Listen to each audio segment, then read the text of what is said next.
Egunon Garikoitz. Garikoitz Nazabal, Ene Gipuzkoako presidentea eta Pirinear arrazako abelgorrien ekoizlea ere bai. Lehendabiziko galdera, nola ikusten duzu gaur egun balen sektorearen egoera Euskal Herrian eta bereziki abelgorrien eta gizentzeko gizentzen ibiltzen zareten baserritarren etorkizuna? Etorkizuna oso aldakorra eta ezbai baten esaten den bezala. Iruditzen zait urte oso erok izaten nahi dela eta horri erantsita merkaduen mundu mailako mugimendu askokin jendea estu nora ezen gabiltzela eta ez daukula bertan nolabait trinkotutako, asentatutako bat sektore orokorrean haragitako gehien kasun gehiago kate bat, lasaitasun bat eskaini ahalko liukena edo bintzat estabilidade bat hasi behiek dauzkeanan edo dauzkunon kate hortan, txala ekoizten nahi danetik, gizenketa eta merkaturatzei lotuta.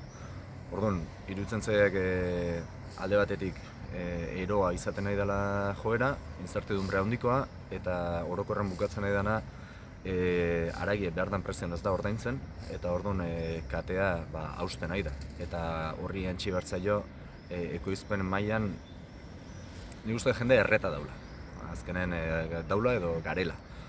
Berdin dio beti pakataz hitz egiten da, baina paka izan bere onartzen den dekretu lege berri bakoitzeko burokrazia gehiago, obligazio gehiago, inbertsio eskakizun gehiago, baserritarrentzako gastu gehiago, lan gehiago eta kontrol gehiago dator. Eta igualtzea gero inguru giro gauzak izan, azkenen hemen haragitako behien sektorek oso estensibon lan egiten do, berdintzak gero ikuiluratu behar izaten dien egun edo ez, baina gure herri menditan edo larre mendiekin asko jokatzen dugu eta maila hortan azkeneko ze izaten da gaina beste puntilla berdintzait kaleko presioa edo eta inguru giro ez dakit.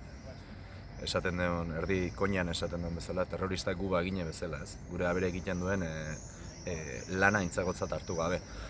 Orduan, nik uste bomba bat izaten edala zentzu hortan. Merkaduak sortzen ditun, ez dakit esan berezkoak ez zaizkit iruditzen, baina gure eskutatik gain urruti ikusten dituen zenbait aldagai, distribuzioekin edo eta berdintza denda txikiekin dauzkun arazok produktu horri balore bat emateko eta benetan sinistu duzun ze produktu ekoizten duen eta horre prezio bat dauke ez behar dola.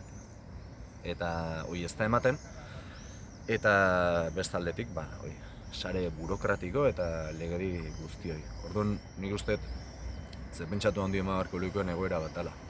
Noa sartzen nahi gen. Eskerrik asko Garikoitz.